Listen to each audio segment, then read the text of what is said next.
आतला माझा अनुभव तिथे खूप स्ट्रेसफुल होता. खूप मी टेन्शनमध्ये होते, कारण खूप मॉरल डाऊन केलं होतं त्यांनी. अच्छा. हां, तुमचं कॉन्फिडन्स डाऊन करतात, मॉरल डाऊन करतात, तुम्हाला एकटं पाडतात. त्यामुळे आणि तो त्यांचा गेम असतो. म्हणजे त्यांना असंच असायचं पाहिजे, की इतकं नर्वस झालं पाहिजे माणूस, की बाहेर पडलं पाहिजे. हो, हां. म्हणजे प्रेशर गेम पण आहे. प्रेशर गेम आहे. त्यांना तेच वाटतं, की त्यांनी बाहेर पडलं पाहिजे. कारण तो काय इंडिव्हिज्युअल गेम आहे. बेसिकली हां. एकालाच ट्रॉफी मिळणार असते. हो, हो. त्यामुळे प्रत्येकजण दुसऱ्याला बाहेर काढायचा प्रयत्न करत असतो. हां. त्यामुळे ते दुसरा बीट झाला तर आपण एक पाऊल पुढे हां, जाऊ. तर ते प्रत्येकाची काय कमी कोणामध्ये काय आहे, हां. ते सगळे चेकआउट करत असतात. मग तुझा तो अभ्यास आहे म्हणजे हां, केला, मग त्या निमित्ताने झाला आणि Yes. त्याच्यातून तुला फायदाही झाला. फायदा झाला. नक्की. कारण मला असं वाटलं, की आतमध्ये जे मी विश्व जगतीये 15 लोकांमध्ये, हां. तेच विश्व खरं तर बाहेर आहे. पण बाहेर आपल्याला ऑप्शन आहे दुसरा मार्ग पकडायचा. एक्झॅक्टली. तू जे डावलू शकते एखाद्याला.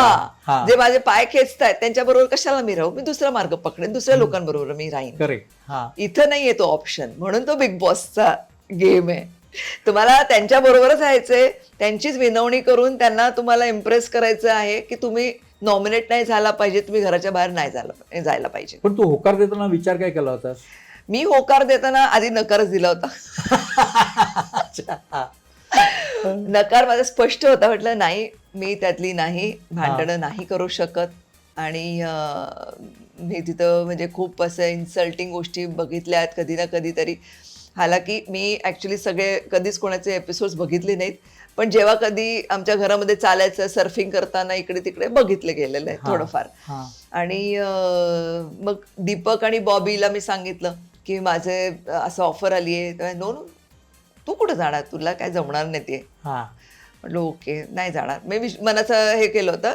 एकदा असंच दुसऱ्या दिवशी आईला फोन केला, अगं ते बिग बॉसवाले मला बोलवतात. म्हणून मी हसले. तर ती म्हणे, अरे मग जा. म्हटलं आई म्हणाले, जा, मी बघते बिग बॉस, मला आवडतं बिग बॉस. म्हटलं रिअली? जाऊ मी? तुला वाटते मी जायला पाहिजे? हो, जा जा जा. तर मग मी दीपक आणि बॉबीला पटवलं. म्हटलं आई मा म्हणतेय जा, तर मला वाटतं की जायला पाहिजे आणि I like to take challenges. म्हटलं काहीतरी वेगळं ॲडव्हेंचर आयुष्यात घडायचं असेल तर घडेल. ऑफर का आली? एक्सेप्ट करण्यासाठी आली असेल मला. मग मी होकार दिला त्यांना. आणि बाहेर आल्यानंतरचे अनुभव? बाहेर आल्यावर ना मला लोकांचं प्रेम खूप मिळालं. अच्छा. हां. हां, लोकांचं तर तुझ्यासाठी पॉझिटिव्ह ठरलं. खूप पॉझिटिव्ह ठरलं. म्हणजे मला उदो झाला. म्हणजे लहान लहान 5-5 वर्षाचे मुलं मला किशोरीताई, टाटा, किशोरीताई वगैरे, म्हणजे लहान मुलं मला का ओळखतील? माझे Correct, सिनेमे तर 90s मध्ये होते. हां, 90s मध्ये होते. 35+ किंवा 40+ लोकांना जास्त मी माहिती आहे. जवळची आहे, हो, माहितीची हो, आहे. हो. हे 5 वर्षाची मुलं पण मला किशोरीताई करून असे टाटा करतायत कुठे इव्हेंट्सला. तेव्हा आणि नेमकं गणपती सीझन सुरू झाला होता.